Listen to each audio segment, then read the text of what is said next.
Hello, my dear students. In the previous class, we were doing which lesson? We were doing lesson Tree Man at Picnic Point. So today we will continue with the same lesson, page number 49. So look at page number 49. We are but the sorriest slab of our stomach.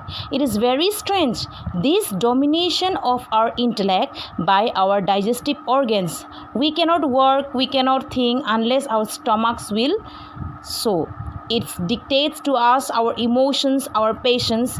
After eggs, it says work. After a thick slice of meat, it says sleep. After a cup of tea, two spoonfuls for each cup, and don't let it stand more than 3 minutes. It says to the brain, now rise and show your strength. After how muffins, it says, be dull and soulless like a beast of the field, a brainless animal with listless eye, unit by any ray of fancy or of hope or fear or love or life. So here in this stanza, this writer is talking about what? About the stomach. Stomach is our digestive organ, yes or no? So this stomach, when it is full, then we can work, we can think, yes or no? So unless our stomach is not full, if we are hungry, we don't want to do anything. Our stomach is not willing to do anything, and if our stomach is full, then it will send message to the brain. Then the brain will indicate us. It indicate our emotions also, our patience also. And the writer also say that what it happened when we take after egg, what happened? It says our brain says work. Then after a thick of slice of meat, we feel lazy, we want to sleep, yes or no? So our brain says sleep.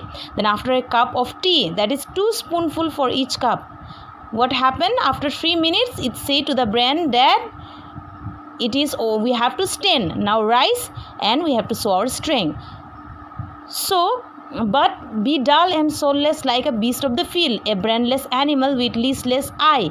Here listless means, what do you mean by listless? Having no energy or enthusiasm. Unit by any ray of fancy or hope or fear or love or life. That means if our stomach is not full, then we cannot work, we cannot think, we cannot do anything. Okay. So next paragraph. Before our supper, Harris and George and I were quarrelsome and snappy and ill-tempered. After our supper, we sat and beamed on one another, and we beam upon the dog too. We love each other, we love everybody. Harris in moving about trod on George's corn. Had this happened before supper, George would have expressed wishes and desires concerning Harry's fate in this world, and the next that would have made a thoughtful man's shudder. That means here what say the writer said, before our supper, no, we were quarreling with each other, and we are having so much ill temper because we are feeling so much hungry. Yes, when one is hungry, think about yourself also. When you are hungry, what happened? When someone say to you something, you feel angry, yes or no? If you are hungry, if your mother is not giving you food, and if it is late, if the rice is not ready, if the meal is not ready, or the breakfast, what do you feel? You are feeling so much hungry, and when your mother is saying come here and do this, you are feeling angry, yes or no? So the same thing happened to them. So here you see the word beam. Beam means smile cheerfully and happily.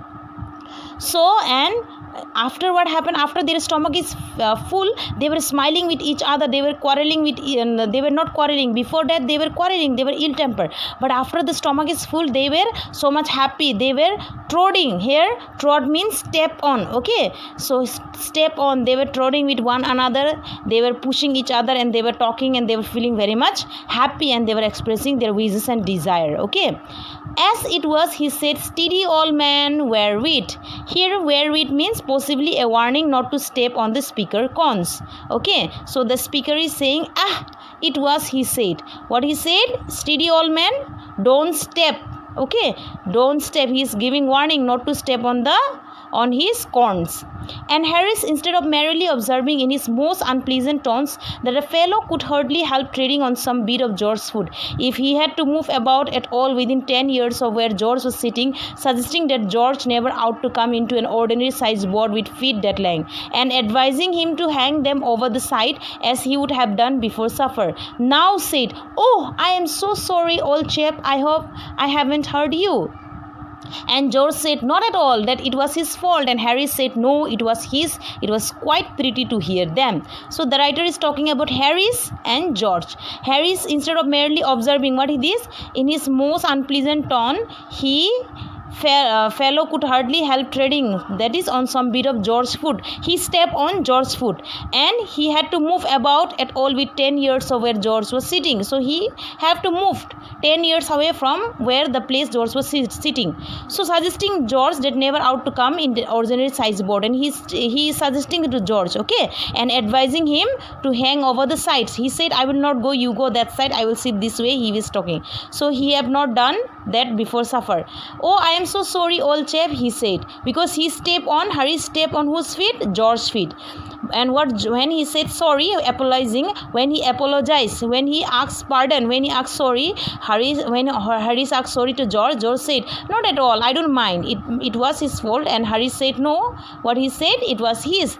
George said, it was my fault because I kept my feet here. And Harry said, no, it was my fault. For both of them were talking and having a conversation. So at this, the writer was listening quietly, and he was feeling very much happy to hear them. Okay, so this is the end of the story. I hope you are clear enough with the lesson, because too much time I have taken to explain this lesson. So please go through the lesson once again, read all the whole the lesson. Okay, read whole the lesson, read nicely and clearly, and if you have any problem regarding this lesson, you can get back to me. So we will end our class here. Thank you.